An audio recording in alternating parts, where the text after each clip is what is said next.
hearing of this gospel or first reading, you might feel a bit of relief, like, doesn't apply to me, I'm not wealthy. Actually, it speaks to all of us. We're all rich in different ways. The literal level, certainly we look at the idea that Jesus is speaking about earthly wealth in the sense of money, possessions. Yes, we're all wealthy in different ways. Some of us are wealthy in very fulfilling relationships. Some are wealthy in lots of different wonderful experiences of being human. Some are wealthy in the area of health. Some are wealthy in terms of being able to understand things. In intelligence, get the picture. So this gospel is difficult for all of us. What's at the heart of this gospel?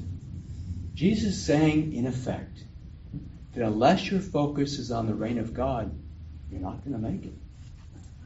And here's the challenge. For most of us, we've grown up Catholic from the time we're very small, think that the reign of God is a place. As John Paul II said so clearly, no, it's not a place. It's a way of being. And why Jesus says we need to be focused on the reign of God at all times, in all places. Otherwise, we'll miss it.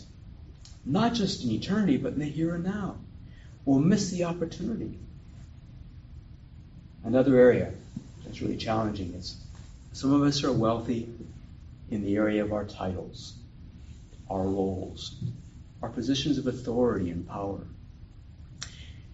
I'm sure, because of our position at the ACC, you've been besieged by people asking some challenging questions in light of what's taking place in the state of Pennsylvania.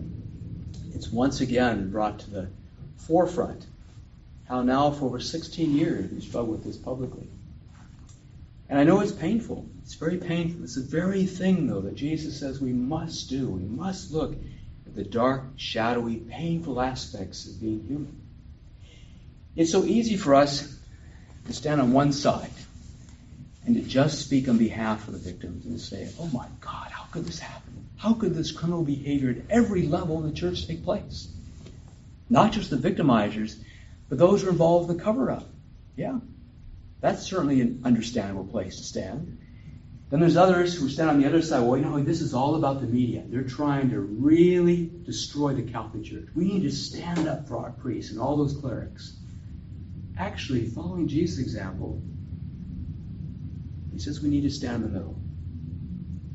To recognize that we all, in some way or another, struggle with the brokenness, the incompleteness, the pain of being human at every level.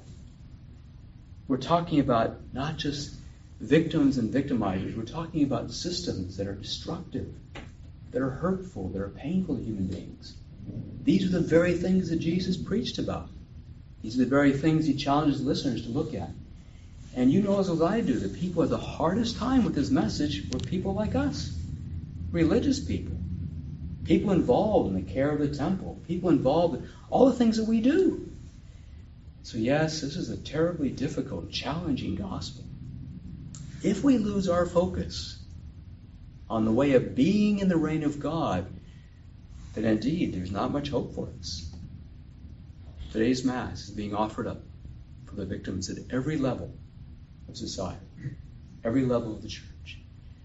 For us to remind us that, like Jesus, we stand stretched out between both victims and victimizers. And how do we continue to be a heartfelt people of hope and compassion, that can recognize to truly be a person of faith, we are to allow our prayers to be more than just words that we speak, but the way we live our lives, as Jesus did.